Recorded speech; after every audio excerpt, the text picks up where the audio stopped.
Mais maintenant, une longue cimée pour nous manger. Tipa, nous continuons, nous pouvons avancer. Traverse montagne, persécution, marécage, douleur et souffrance. Tipa, nous pouvons avancer, nous faire confiance. Même si nous portons les bien lourd, nous n'avons pas besoin d'un bijou. Tipa, nous pouvons avancer vers le royaume. Bonsoir à vous qui nous rejoignez pour cette émission Tipa. Je suis très heureux de vous retrouver ce soir. La Journée mondiale de l'océan a été célébrée le 8 juin dernier, une journée décrétée par les Nations Unies. Et cette année, le thème est Revitalisation, action collective. Pour nous parler de l'océan et de cet océan qui nous entoure à Maurice, j'ai l'immense plaisir d'accueillir sur le plateau de Tipa Stéphane Robert, le General Manager d'Odysseo. Stéphane, bonsoir. Bonsoir. Merci d'avoir accepté notre invitation pour venir nous parler de l'océan. C'est une passion pour vous, l'océan et tout ce qui va avec l'océan. Tout à fait. Je vous remercie de votre invitation et c'est un honneur pour moi d'être là. Alors, cette journée mondiale de l'océan, en quoi cela vous interpelle-t-elle? Alors, ça me touche très profondément en tant que déjà que dirigeant de Odysseo. Vous imaginez que tous les thèmes qui touchent à l'océan nous concernent et on a à cœur vraiment à partager les connaissances avec le public en général et leur faire un enseignement un peu plus approfondi de ce qui existe sous cette grande surface d'eau qu'on connaît très très mal. Justement, alors 1,2 million de personnes qui vivent à peu près dans notre pays et on connaît très mal l'océan. Pourquoi? Vous savez, tous les Mauriciens n'ont pas la chance de pouvoir plonger ou même faire de l'apnée, du snorkeling, comme on dit à Maurice. Et 65% de notre population, malheureusement, ne sait pas nager.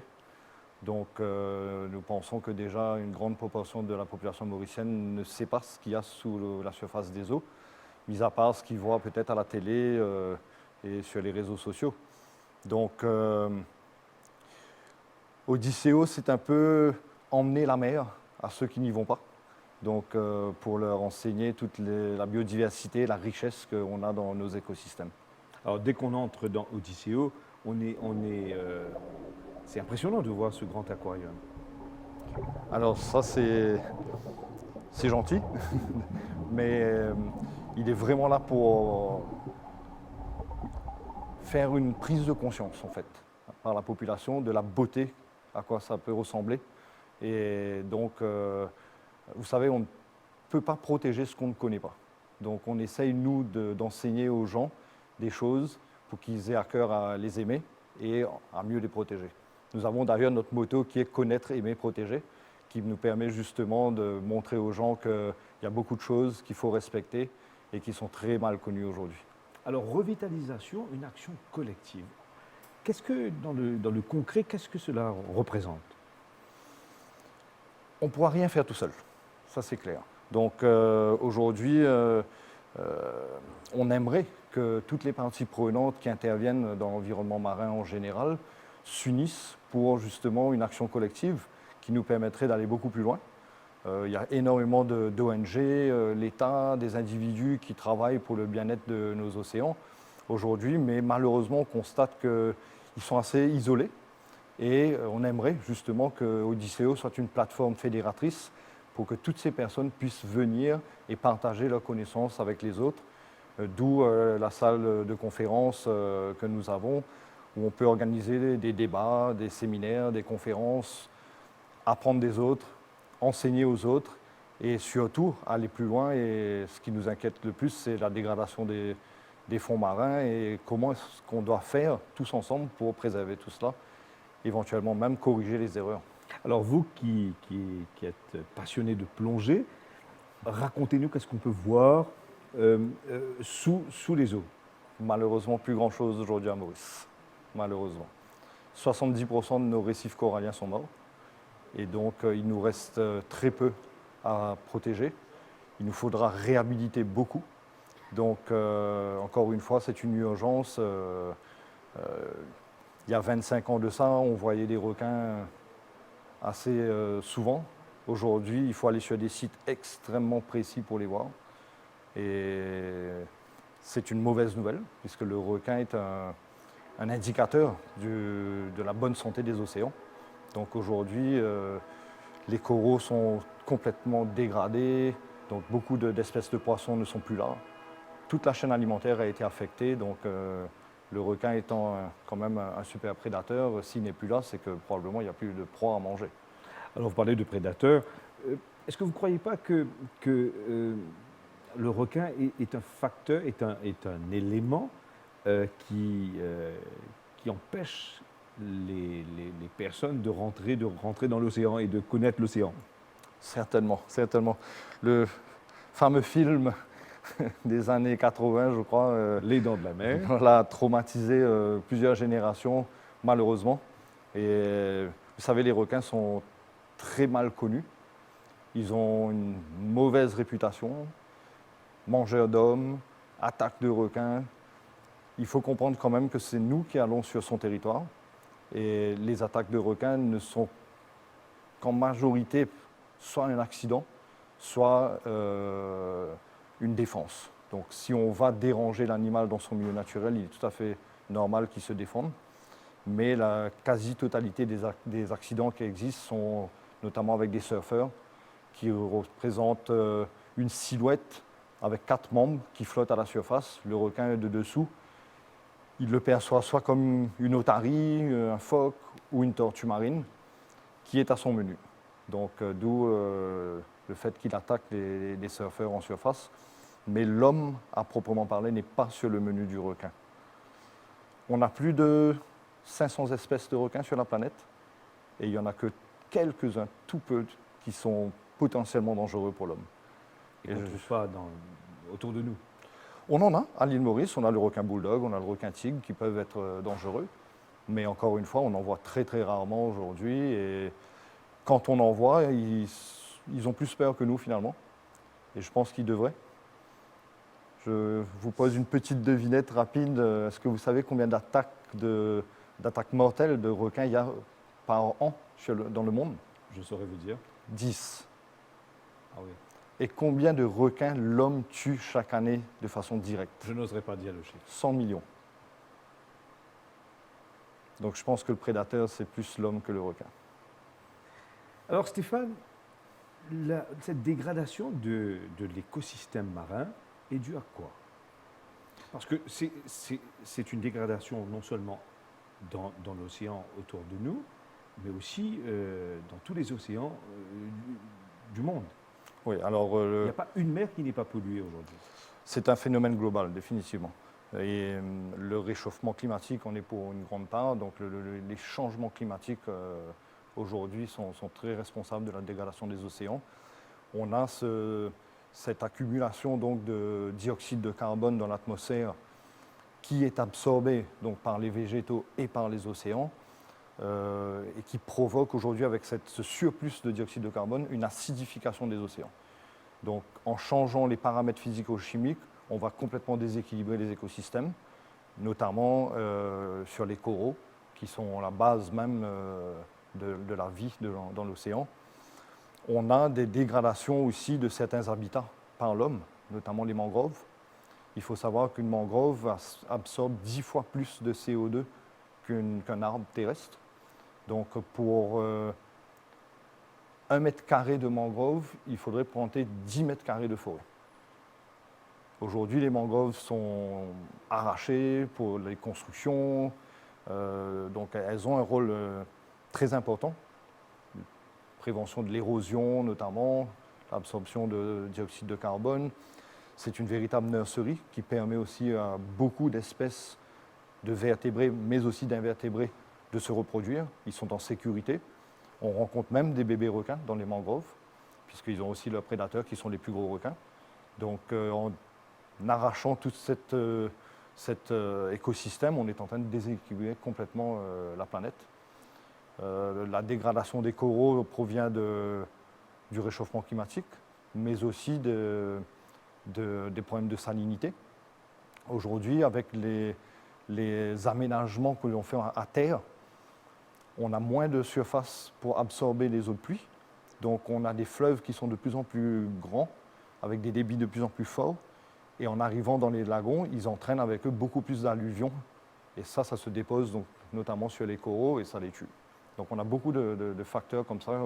On ne le sait pas. On pense bien faire, mais on oublie souvent que tout est connecté. Donc même ce qu'on fait en montagne ou en ville finira tôt ou tard dans la mer et on n'a avec pas les grands conscience de dégâts. ça. On n'a pas conscience, tout à fait. Ouais. À Maurice, on jette pratiquement tout dans les rivières. Et Malheureusement. forcément, vous, quand vous allez plonger, c'est ce que vous retrouvez là-bas. Tout à fait. Les sachets plastiques, les canettes, des pneus, de tout. Qui défigurent. Qui défigure, qui défigure le dégrade, paysage marin. qui tue. Le plastique ne disparaît jamais. Il se transforme en autre chose et finalement il termine dans l'alimentation des animaux marins, mais aussi dans l'alimentation humaine, puisque si on mange du poisson, on va finir par avaler des microplastiques. Et ça aussi, c'est un sujet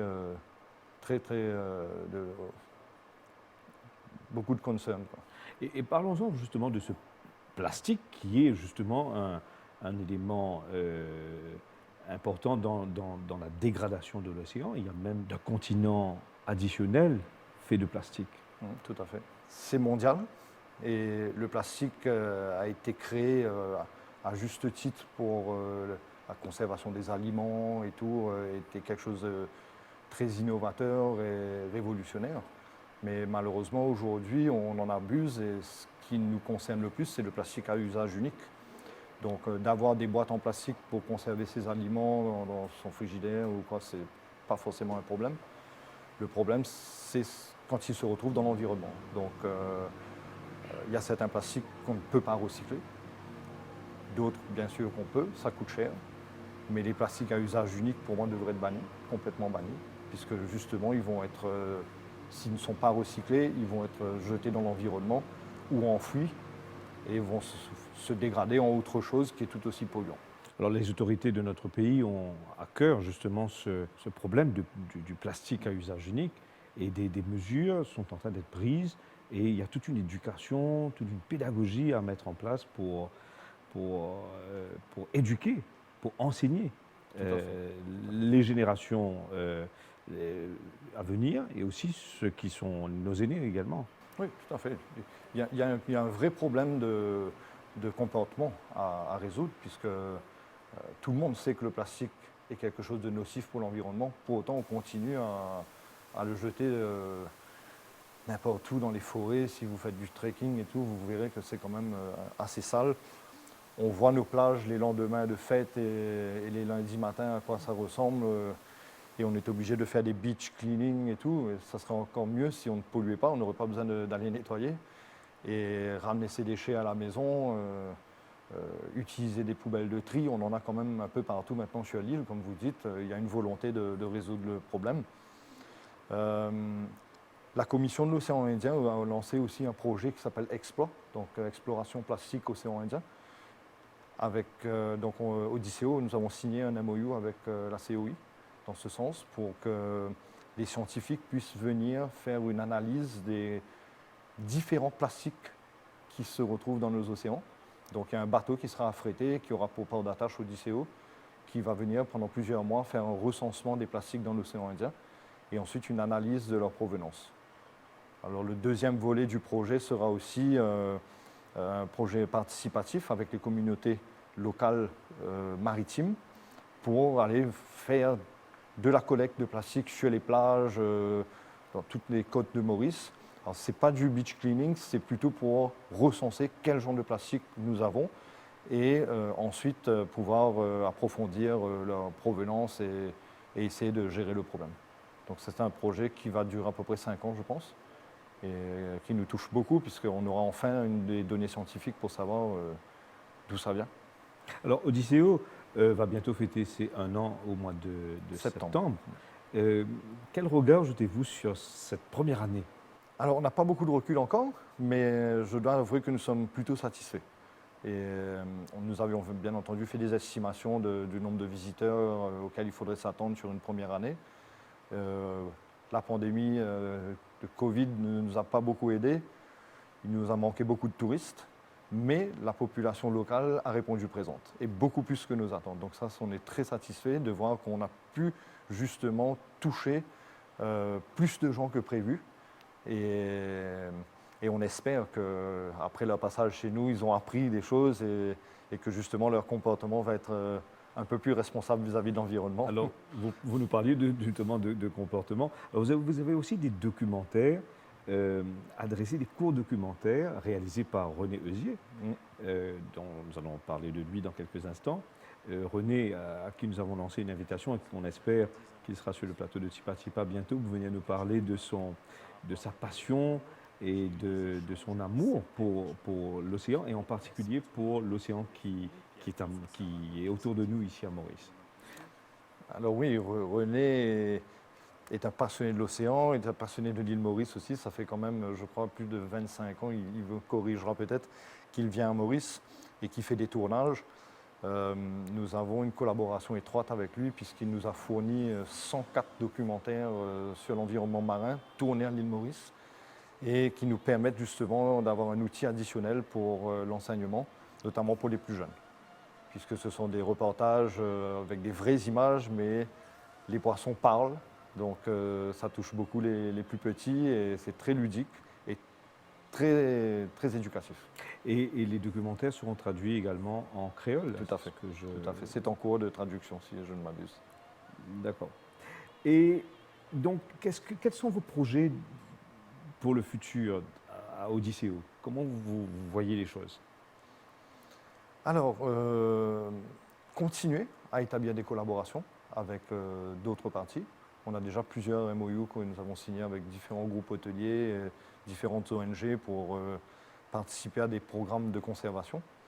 Donc ça prend du temps à se mettre en place. Cette première année était très très remplie avec l'ouverture d'Odysseo et mesurer la réponse du public et de voir ce qui fonctionne, ce qui ne fonctionne pas, ce qui doit être amélioré.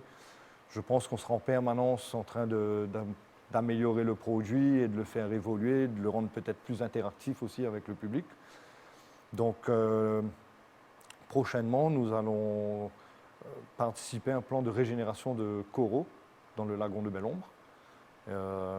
Ensuite, nous allons aussi travailler sur les régénérations de mangroves. Exploit, j'en ai parlé, donc ça va venir probablement début de l'année prochaine. Et le dernier projet qu'on souhaiterait mettre en place, ce serait une mini-clinique pour les tortues marines blessées.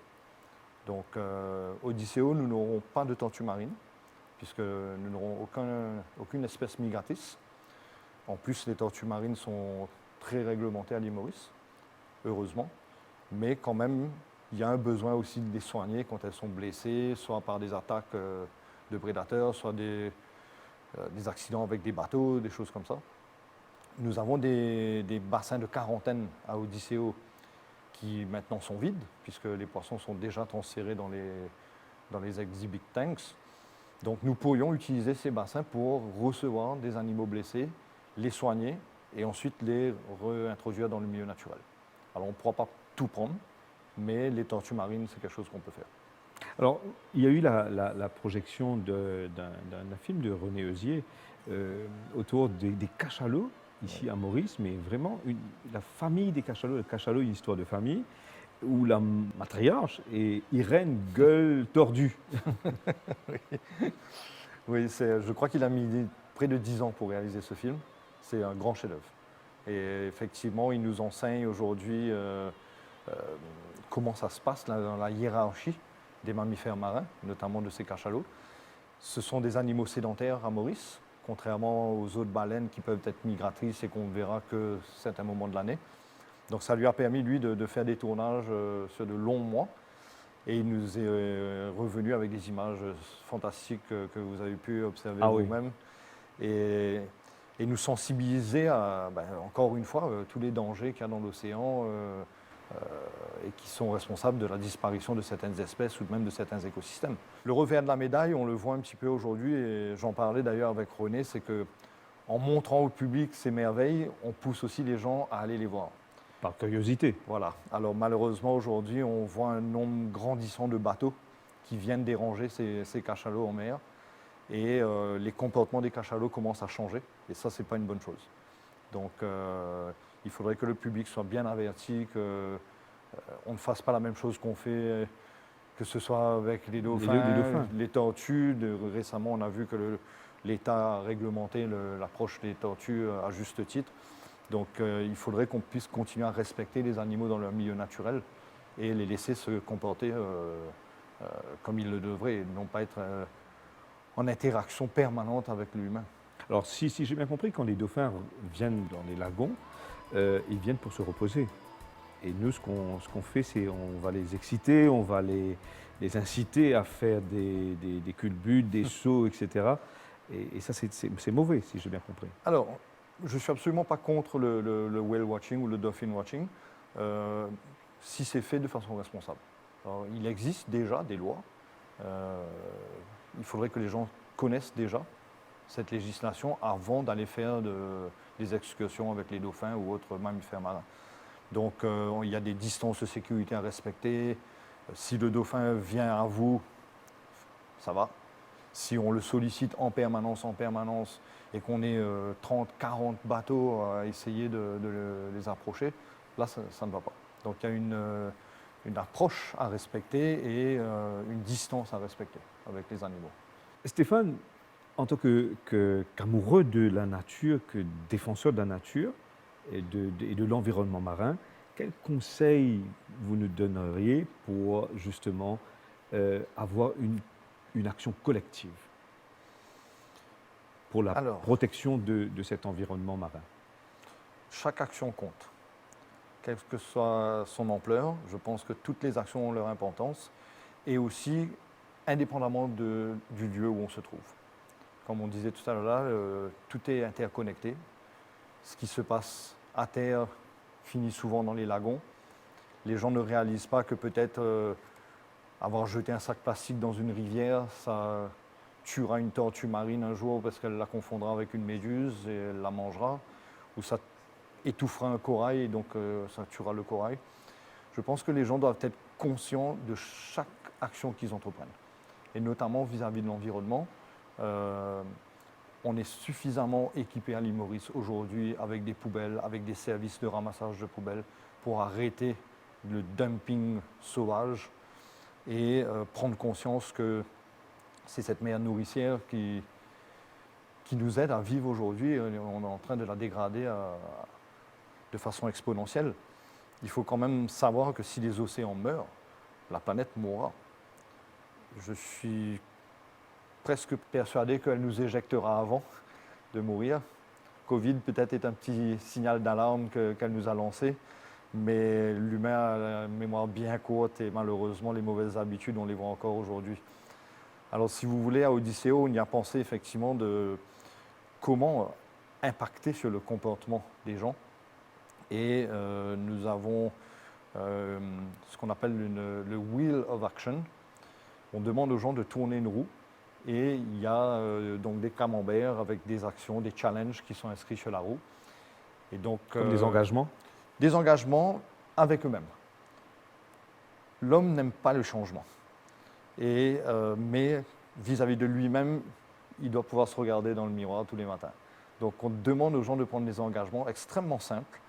Et donc soit il s'engage pour toute sa vie, s'il ne le veut pas pour un an, pour un mois, une semaine ou ne serait-ce que pour un seul jour, et ça sera déjà ça. Donc ce sont des engagements simples comme ne pas ramasser les coquillages sur la plage. C'est important de laisser les coquillages sur la plage, même des coquillages morts. Donc, ah oui? Tout à fait. Ça va participer à la formation du sable et ça va permettre aussi à toute une population d'invertébrés de vivre, puisqu'on peut avoir des petits crabes, des petits bernards l'ermite, etc., qui vont utiliser des coquillages vides pour se protéger, donc éviter d'être mangés par des prédateurs. C'est extrêmement important. On voit à Maurice, on aime beaucoup manger le fameux cateau. Il faudrait vraiment arrêter ça. C'est un poisson qui permet aux coraux d'être en bonne santé. Donc plus on enlève des cateaux du récif, plus il y a d'algues sur les coraux. Donc ça étouffe les coraux, ils finissent par mourir. Ce sont des véritables jardiniers du corail. Donc il y a plein de petites actions comme ça qu'on demande aux gens de prendre. C'est assez simple, ça ne coûte rien.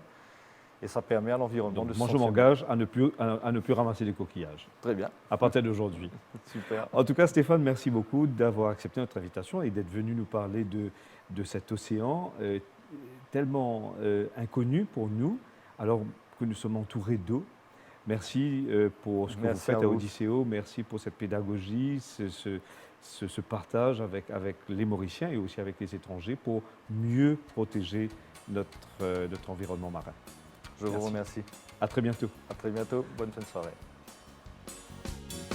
Livrez-nous dans une longue cimée pour nous manger. Tipa tipa nous continuons, nous pour avancer.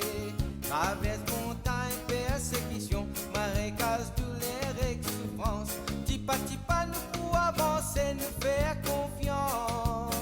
Même si nous portons bien lourd, nous n'avons pas besoin d'un bisou. Tipa tipa nous pour avancer vers royaume bon.